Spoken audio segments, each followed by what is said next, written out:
इस तरह से लेखिका कहती है कि मैं उस जश्न में सम्मिलित नहीं हो पाई।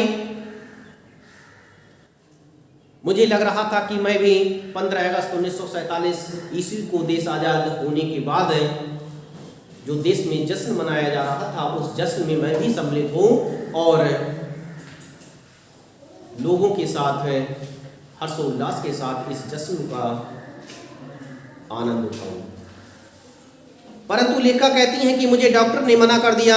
चूंकि डॉक्टर अपने नाना के परम मित्र, उनसे ज़्यादा नाना थे, इसलिए हमारे पिताजी जो बात बात पर सत्ताधारियों से लड़ते भिड़ते फिरते थे, चुप्पी साध गए।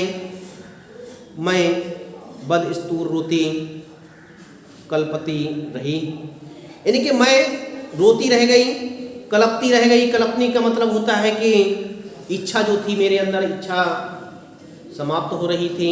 मेरी इच्छा जो थी कि मैं वहाँ पर सम्मिलित हूँ, लेकिन वह इच्छा मेरी पूरी नहीं हो पा रही थी। तो इस तरह से लेखिका कहती हैं कि मैं कलपती रह गई और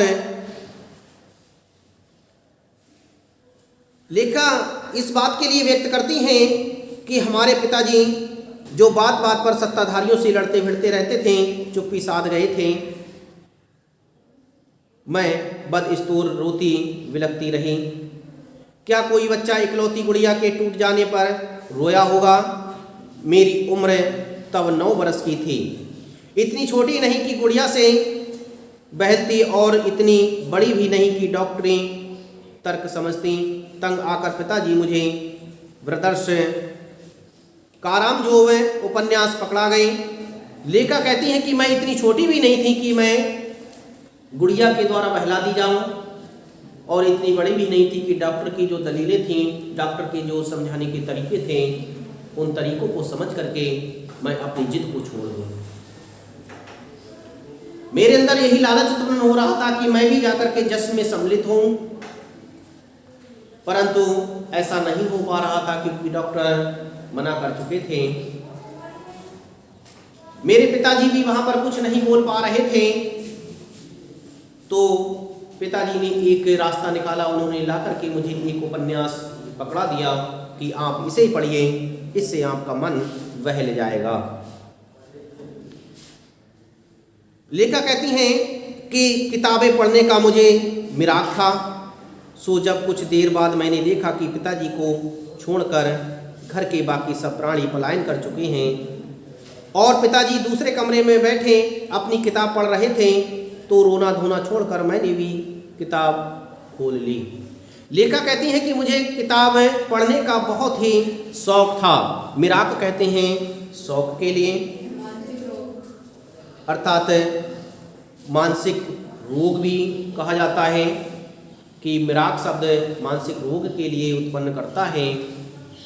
लेखिका कहती हैं कि मैं जब उस किताब को देखती थी, अर्थात किताबों में मेरा इतना शौक नहीं था, एक मानसिक रोग सा जो है प्रतीत होता था।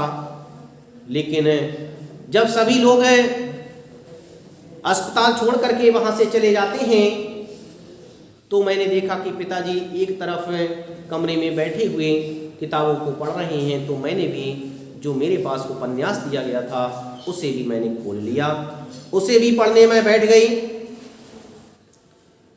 और इस तरह से मैंने भी किताब खोल ली। एक बार शुरू कर लेने पर उसने मुझे इतनी मोहलत नहीं दी कि दोबारा रोना शुरू करूं या कोई और काम पकड़ूं। उस वक्त वृद्धर्ष काराम जो मुझे देने में क्या तुक थी, तब मेरी समझ में नहीं आया। किताब कितनी समझ में आई अब वह अब तक नहीं जानती, क्योंकि उसके बाद इतनी बार पढ़ी कि सारे पाठ हम आपस में गुड़मुड़ हो गए। सभी पाठ जो है आपस में गुड़मुड़ हो गए, अर्थात सभी पाठ ऐसे मिक्स हो गए कि पता ही नहीं चला कि किस पाठ में क्या था। इतनी बार पढ़ी। इस तरह से जो लेखिका कहती हैं कि वह उस किताब को बार बार पढ़ती रही।